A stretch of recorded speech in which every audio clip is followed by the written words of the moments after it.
Are the Vancouver Canucks on the brink of a major shakeup? With the trade deadline approaching and whispers of trade talks swirling around key players, fans are left wondering what the future holds for this team. The latest buzz suggests that a certain star player, whose contributions have been vital, may not be wearing blue and green much longer. This is a pivotal moment for our beloved Canucks, and you won't want to miss a second of the action as we break it down. This week has been a whirlwind for us Vancouver Canucks fans, hasn't it? With the trade deadline looming on March 7th, the anxiety in the fan base is palpable.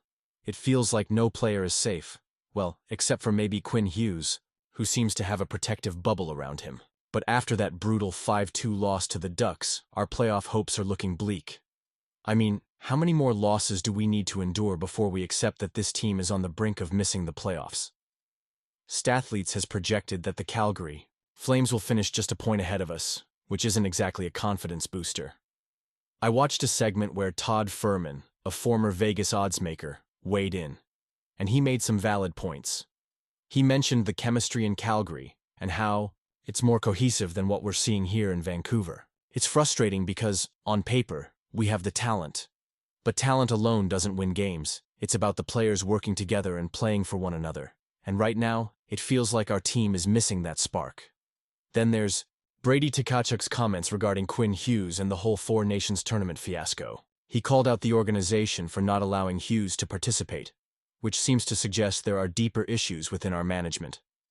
Tkachuk said it was a little shady, and honestly, I can't help but agree. We were all hoping Hughes would play, and it feels like the Canucks dropped the ball there.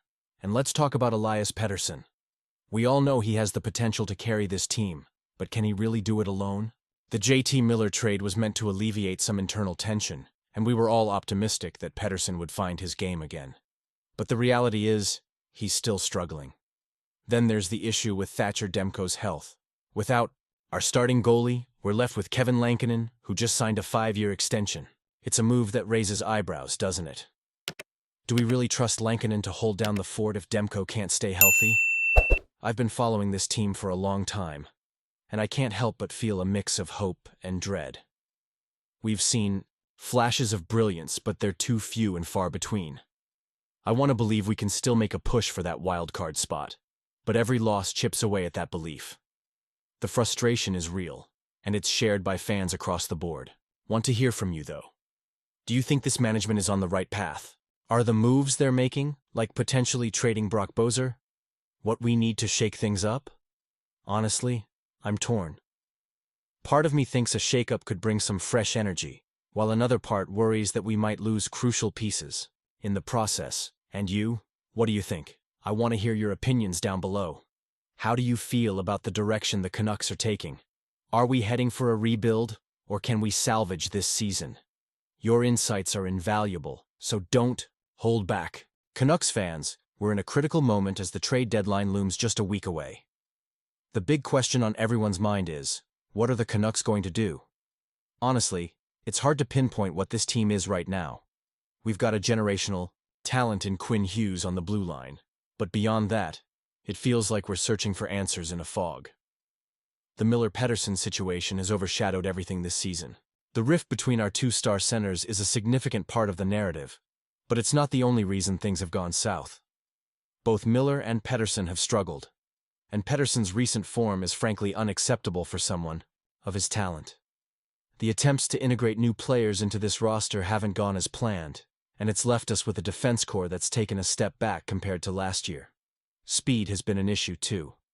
Every time we watch guys like Philip Chytil or Drew O'Connor zip past our players, it's a glaring reminder that we're lacking that burst. We shouldn't be outpaced like this. Looking at the bigger picture, this core has been together for over 6 years now, and maybe they got a little too comfortable too soon.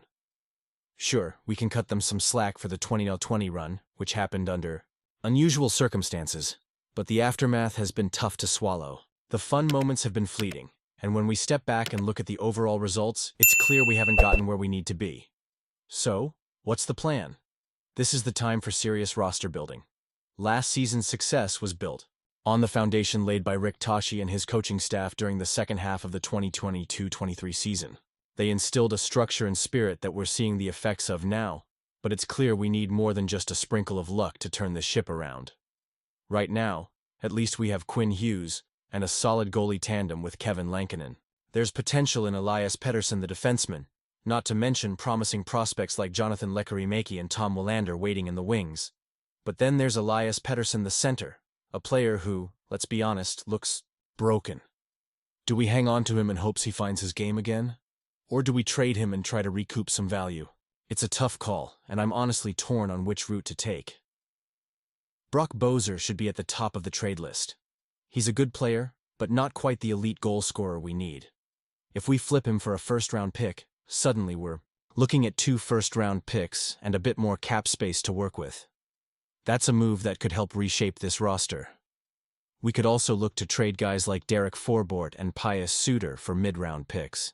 They may not be worth a ton, but those picks can be crucial for future moves that help us bring in players who can really change the dynamic of this team. In the long run, we need to fill the voids that JT Miller and Elias Pettersson were supposed to fill. That's how we built this team.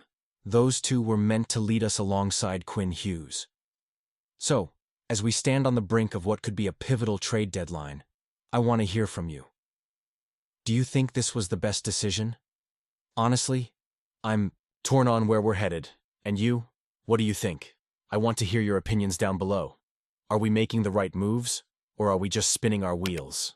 Let's get the debate going in the comments section. Don't forget to like, share, and subscribe to the channel to stay updated on all things Canucks. And be sure to activate the notification bell to get all the latest updates. We're in this roller coaster together, and I can't wait to see where it takes us.